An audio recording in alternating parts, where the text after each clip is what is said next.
പാകിസ്ഥാൻ ഏറെ പ്രതീക്ഷയോടെയായിരുന്നു ചൈന തങ്ങൾക്ക് നൽകാമെന്ന് പറഞ്ഞുറപ്പിച്ച അത്യാധുനിക 5ാം തലമുറ സ്റ്റെൽത്ത് യുദ്ധവിമാനമായ J-35 വേണ്ടി കാത്തിരുന്നത്.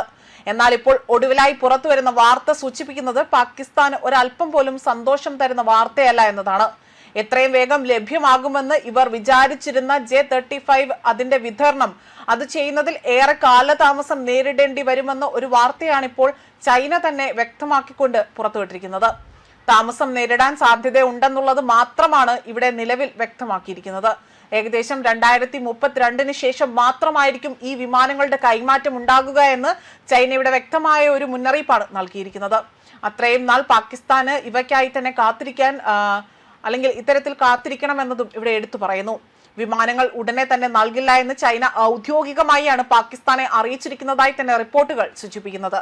നേരത്തെ 2026 കൂടി തന്നെ പാകിസ്ഥാൻ ഈ വിമാനങ്ങൾ സ്വന്തമാക്കുമെന്നും ഇത് ദക്ഷിണേഷ്യയിലെ വ്യോമശക്തിയുടെ സന്തുലിതാവസ്ഥ മാറ്റുമെന്ന് പോലും വാർത്തകൾ പ്രചരിച്ചിരുന്നു. എന്നാൽ ഇതിൽ നിന്ന് വ്യത്യസ്തമായ നീക്കമാണ് ഇപ്പോൾ ചൈനയുടെ ഭാഗത്തു നിന്നും ഉണ്ടായിരിക്കുന്നത്. 2032 മുൻപേ തന്നെ ഇവ പാകിസ്ഥാന് നൽകാൻ ചൈനയ്ക്ക് താല്പര്യമില്ല എന്നതാണ് സൂചനകൾ പുറത്തുവരുന്നത്.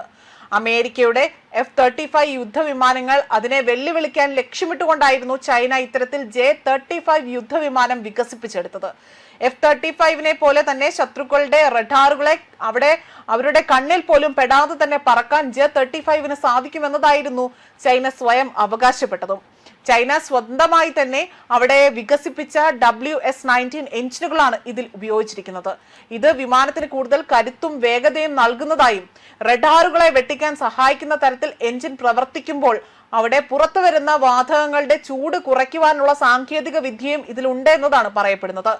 വിമാനത്തിന്റെ ഉള്ളിൽ അവിടെ അതിനുള്ള ആ അറകളിൽ മിസൈലുകളും ബോംബുകളും ഒളിപ്പിച്ചു വെക്കാൻ സാധിക്കുകയും ഇത് വിമാനത്തിന്റെ സ്റ്റെൽത്ത് സ്വഭാവം നിലനിർത്താൻ സഹായിക്കുകയും ചെയ്യുന്നു. ദീർഘദൂര എയർ ടു എയർ മിസൈൽ വഹിക്കാൻ ഇതിന് കൂടുതലായി തന്നെ ശേഷിയുണ്ട്. ശബ്ദത്തെക്കാൾ ഇരട്ടി വേഗതയിൽ ഏകദേശം ഒരു മാക് 2.0 ആ ഒരു രീതിയിൽ സഞ്ചരിക്കാൻ ഇതിന് കഴിയും. ചൈനയുടെ വിമാനവാഹിനി കപ്പലുകളിൽ നിന്ന് പറന്നുയരാൻ കഴിയുന്ന തരത്തിലുള്ള പ്രത്യേക പതിപ്പുകളും J-35 പാകിസ്ഥാനും ചൈനയും തമ്മിലുള്ള ബന്ധത്തെ ഇരു രാജ്യങ്ങളും വൈകാരികവും ശക്തവുമായ ഒരു പാതാവലികൾ ഉപയോഗിച്ചാണ് വിശേഷിപ്പിക്കാറുള്ളത്. ആയതിനാൽ തന്നെ ഏതൊരു പ്രതിസന്ധി ഘട്ടത്തിലും അന്താരാഷ്ട്ര സാഹചര്യങ്ങളിൽ എങ്ങനെ മാറിയാൽ പോലും തങ്ങൾ പരസ്പരം കൂടെ ഉണ്ടാകും.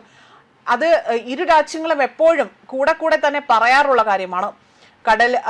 കടലിനേക്കാൾ ആഴമുള്ളത് എന്നതായിരുന്നു ചൈന പാകിസ്ഥാൻ സൗഹൃദത്തെ പോലും വിശേഷിപ്പിച്ചിരുന്നത്. മാത്രമല്ല തകർത്താൻ അല്ലെങ്കിൽ ഇവരെ തളർത്താനോ തകർക്കാനോ കഴിയാത്തത്ര ഉറപ്പുള്ള ബന്ധമാണ് തങ്ങളുടേതെന്ന ഒരു വിശേഷണം പോലും അവിടെ പലപ്പോഴും പരസ്പരം തന്നെ ഇവർ പറയാറുണ്ട് അല്ലെങ്കിൽ വിശേഷിപ്പിക്കാറുണ്ട് എന്നതും എടുത്തു പറയേണ്ട കാര്യമാണ്. ഇത്രയും അടുത്ത സുഹൃത്തായിട്ട് പോലും പാകിസ്ഥാന് ഇത്തരത്തിൽ ആധുനിക യുദ്ധവിമാനം നൽകാൻ ചൈന ഇത്തരത്തിൽ സമയപരിധി നീട്ടുന്നത് ഏറ്റവും കൂടുതലായി തന്നെ പറയപ്പെടുന്നത് ഇന്ത്യയുമായി ബന്ധം മെച്ചപ്പെടുത്തുവാനും അത് കണക്കിലെടുത്തുകൊണ്ടാണ് പാകിസ്ഥാനെ ഇവിടെ ചൈന തഴയുന്നത് എന്ന റിപ്പോർട്ട് അല്ലെങ്കിൽ ഒരു വിലയിരുത്തലായി തന്നെ പുറത്തു വന്നിരിക്കുന്നത്. ന്യൂസ് ഡെസ്ക് കർമ്മ ന്യൂസ്.